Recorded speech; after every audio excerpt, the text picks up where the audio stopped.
मैं डॉक्टर नवनीत काला और आज एक ऐसी न्यूज आ रही है, करंट न्यूज, ब्रेकिंग न्यूज, जो कहीं से भी अच्छी नहीं है, ना तो इस इंश्योरेंस कंपनी के लिए और ना ही हॉस्पिटल के लिए, दोनों के लिए खराब है। लेकिन क्यों हुआ ऐसा, और आने वाला टाइम, आने वाला फ्यूचर क्या सही है, स्पेशली कंपनी के लिए। मैं मेडिकल इंश्योरेंस कंपनी की बात कर रहा हूं। इससे पहले कई बार मैं ये टॉपिक उठा चुका हूं, इतने वीडियो बना चुका हूं कि आपकी गाड़ी कमाई, आप इंश्योरेंस, मेडिकल इंश्योरेंस खरीदते हो, हर महीने पैसे देता है। देखो, जो मिडिल क्लास इंसान है ना, उसके लिए प्रॉब्लम है। जिसके पास लाखों करोड़ों रुपए हैं, उनको कोई फर्क नहीं पड़ता। वो 25 लाख 50 लाख की इंश्योरेंस कंपनी भी खरीद, इंश्योरेंस ले सकते हैं, है ना। महीने का, साल का 2-2 4-4 लाख रुपया भी दे सकते हैं। उनके लिए प्रॉब्लम नहीं है। प्रॉब्लम उसके लिए जो मिडिल क्लास आदमी है, जो 15-20-30 हजार रुपए हर महीने देता है, सालों तक देता रहता है, और 5-7 लाख रुपए देने के बाद जब उसका 50 हजार का बिल आता है कहीं भर्ती होने के बाद, और कंपनी ये कह के मना कर देती है, नहीं जी हम इंश्योरेंस नहीं देंगे, क्योंकि आपको तो पुरानी बीमारी थी, आप भर्ती फालतू में हो गए, आपको तो भर्ती की जरूरत ही नहीं थी। मेन यही दो सवाल के ऊपर ये लोग, जवाब इनका यही आता है जब भी ये डिनायल मोड में आ जाता है कि हम इंश्योरेंस नहीं देंगे, कैशलेस। मैं कैशलेस इंश्योरेंस की बात कर रहा हूं। तो मेन यहीं पे आके बोलते हैं ये कंपनियां कि, मैं सब कंपनियों की बात नहीं कर रहा हूं, लेकिन मेरे साथ कई बार हुआ है, और मैं कई बार मेडिकल वीडियो बना चुका हूं, कुछ कंपनियों के मैंने नाम भी लिए हैं, और वहां पे ये सवाल का जवाब ये होता है, जी हमने इसीलिए इंश्योरेंस नहीं दिया आपको क्योंकि आपको पहले से बीमारी थी, और दूसरा कि आपको जरूरत ही नहीं थी भर्ती होने की। मतलब ये डॉक्टर बेवकूफ है, और या फिर घर वाले बेवकूफ हैं, जिनका काम धंधा छोड़ के वो हॉस्पिटल में ऐसी तैसी कराने के लिए आते हैं। मेरा नाम प्रदीप मारुति रावटे, मैं लातूर महाराष्ट्र में रहता हूँ। मैंने एक दिन टीवी पे माई 11 सर्कल का, जिनका काम धंधा छोड़ के वो हॉस्पिटल में ऐसी तैसी कराने के लिए आते हैं। और इसीलिए मैं कई बार बोलता था कि मेडिकल इंश्योरेंस मत कराओ, एफडी करा लो, वो ज्यादा अच्छा है, बजाय इन लोगों को पैसा देने के। आप अपनी एफडी करा लो, 10 साल बाद उतना ही पैसा आप कमा लोगे उस एफडी इंश्योरेंस से, या म्यूचुअल फंड में डाल दो, या कहीं भी डाल दो, शेयर मार्केट में डाल दो, वो ज्यादा बेटर है इनको कंपनियों को देने से। और यही खबर मैं आज आपको बताने जा रहा हूं, और यही कुछ ऐसा हुआ है जो आने वाला टाइम इस कंपनी के लिए तो बहुत मुझे अच्छा लग नहीं रहा। स्टार हेल्थ इंश्योरेंस और मैक्स हॉस्पिटल, मैक्स बहुत बड़ा हॉस्पिटल है, और इनके बीच में प्रॉब्लम आ गई है।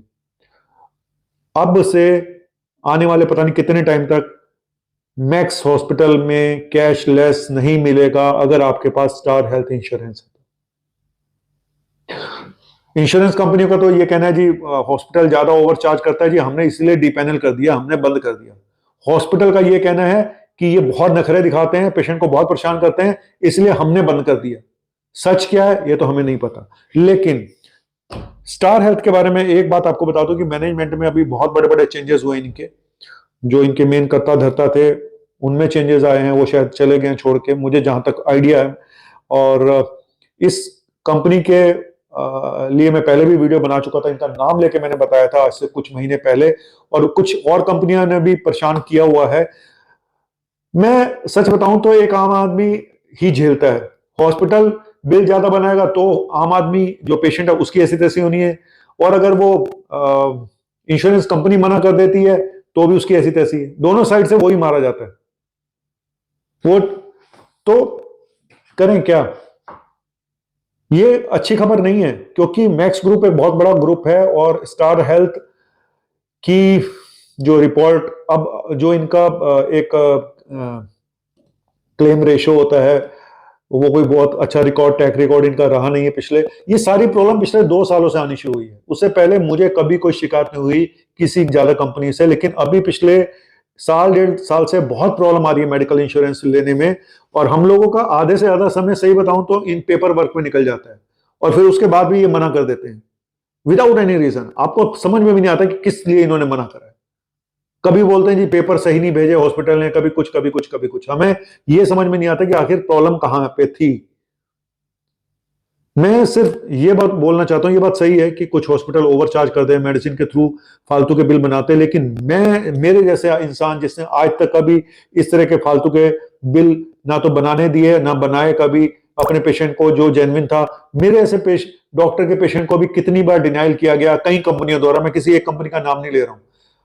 तो मैं बहुत दुखी हो जाता हूं। मैंने कई बार वीडियो बनाया यहाँ पे, और कई बार कोर्ट में केस जाते हैं, धक्के खाते हैं, जी इसको रिम्बर्समेंट कराओ, बाद में आना, फलाना है, ढिमका है। जो आपको इतने सालों से, 10 सालों से, आप कहते हो पहले से बीमारी थी, तो आपने पहले क्यों नहीं चेकअप कराया? तो कायदे से तो हेल्थ इंश्योरेंस वाले को पहले से सारे टेस्ट करा के देखने चाहिए कि इसको कोई बीमारी है नहीं है। तब तो आप कहते हो जी कुछ ही नहीं करना, खाली शुगर करा लो, ईसीजी करा लो, फलाना करा लो, बस हो गया काम। बाद में आप कहते हो पहले से बीमारी रही होगी। कौन डिसाइड करेगा ये सब? आपके पास तो एमबीबीएस तक के डॉक्टर तक नहीं रखे होते आपने, कई कंपनियों ने। वहां पे कई बीएमएस डॉक्टर आपने रखे हैं, आयुर्वेदिक डॉक्टर रखे हुए हैं, जो कि एलोपैथिक केसेस को पास करते हैं। आप डेंटिस्ट को पकड़ के ले आते हो जाके कि जा देख क्या कि वहां पेशेंट कौन है, क्या है। मतलब हमें पास करने वाले डॉक्टर कौन से आते हैं ये हमें पता कई बार होता है, तो हम लोग अपना माथा पीट लेते हैं कि ये हमारे केस को पास करने आए, जिसके बाद अपने पास एलोपैथिक डिग्री तक नहीं है, एमबीबीएस तक की डिग्री नहीं है। पैसा बचाने के लिए क्या क्या नहीं होता, कितना करप्शन है, मेडिकल करप्शन। और एक हॉस्पिटल को एक मेडिकल इंश्योरेंस लेने के लिए कितना पैसा खिलाना पड़ता है, ये भी सबको पता है। ऐसे नहीं मिलता भाई। तुम्हें लगता है कि ऐसी जाके मिल जाते हैं क्या इंश्योरेंस? करप्शन तो हर जगह है। चलिए ये तो एक अलग कहानी है, लेकिन ये जो आज किस्सा हुआ है max hospital star health insurance का, ये कोई अच्छा नहीं है, और स्टार हेल्थ के लिए भी कोई अच्छा समय नहीं आने वाला, मुझे ऐसा लगता है। झुंझुनवाला जी तो अपना काम करके बेचारे चले गए, लेकिन अब समय नहीं है, अच्छा समय नहीं है। और इससे जो ट्रस्ट फैक्टर है ना, वो पेशेंट में और सब चीजों में ये गड़बड़ होगा, और ये कोई अच्छी चीज नहीं हुई है। मैं सच बता रहा हूँ, मुझे भी कई बार धमकियां दी जाती हैं, मेरे हॉस्पिटल वालों को धमकी दी जाती है, इस डॉक्टर को बोलो कि ये फालतू के वीडियो ना बनाया करे मेडिकल इंश्योरेंस के ऊपर, ये वो, नहीं तो हम तुम्हारे हॉस्पिटल को डी पैनल कर देंगे मेरी वजह से। तो मैंने कई बार वीडियो डिलीट भी करे अपने एक दो, सिर्फ इस वजह से कि मेरे हॉस्पिटल को डी पैनल मेरी वजह से ना करते हैं। लेकिन कब तक यार, कब तक सफर करेंगे? कब तक सरकारें चुप बैठेंगी और इनके धंधे देखती रहेंगी? सब खिचड़ी पकी हुई है भाई, आप भी कुछ नहीं कर सकते। आपको भी सब पता है खिचड़ियां कहां तक पकी हुई हैं, अंदर तक खिचड़ियां पकी हुई होती हैं। मेरे से काम इंसान तो सिर्फ आवाज उठा सकता है, और मेडिकल बाबाओं के खिलाफ मैं आवाज उठाता था, आवाज सुन ली गई है। आज मैंने पहला सुबह का वीडियो यही है, और दूसरा करप्शन का ये वीडियो, ये भी एक तरह का करप्शन ही है, और क्या है। हॉस्पिटल पे इल्जाम लग रहा है ये ओवर बिलिंग करते हैं, हॉस्पिटल कहता है ये देते ही नहीं है, बहाने मारते हैं। और मैं तो खुद भुक्तभोगी हूं, मैं तो कोई करप्शन मैंने तो करा नहीं है आज तक अपने पेशेंट में किसी भी टाइप का। मेरे पेशेंट को कितनी बार मेडिक्लेम देने से मना कर दिया। मैं तो मरीजों को अब यही बोलता हूँ कि कराओ ही मत, सच्ची बता रहा हूं, आप लोगों को भी बोलूंगा, मत कराओ मेडिकल इंश्योरेंस, एफडी करा लो। लोग मेरे से पूछते हैं बेस्ट कंपनी कौन सी है, फलाना कौन सी है। तो मेडिकल करप्शन का ग्रुप है, मैं बता देता हूँ भाई ये थोड़ी बहुत बेटर है, इनके खिलाफ इनके जो रिकॉर्ड है, ट्रैक रिकॉर्ड ज्यादा अच्छा है, इतना ही बता पाता हूं। लेकिन कुल मिला के पता नहीं, सब भगवान भरोसे, आपकी किस्मत है। मैं सच बता रहा हूं, ये एक लॉटरी है कि आपको पता नहीं है, ये लॉटरी में जो पैसा आप डालो ये आपको मिलेगा नहीं मिलेगा, सब आपकी किस्मत पे है कि आपको पैसा मिलेगा नहीं मिलेगा जो आप इंश्योरेंस कंपनी को दे रहे हो। शुक्रिया, गलती हो गई तो माफ कर देना मेडिकल इंश्योरेंस वालों। आपका अपना छोटा सा डॉक्टर नवनीत कालू, कौन सही और कौन गलत पता नहीं, लेकिन मैं तो भुक्तभोगी हूं, और पिसता सिर्फ आम आदमी है, आम पेशेंट, और कोई नहीं। सरकार को संज्ञान लेना चाहिए इन सब चीजों के ऊपर एक्टिवली। अगर सरकार ईमानदार है तो उनको ये सब चीजों का पता होता है ये क्या हो क्या रहा है। और अब कौन सी मेडिकल इंश्योरेंस बैंक करप्ट होने जा रही है ये आप समझ गए होंगे।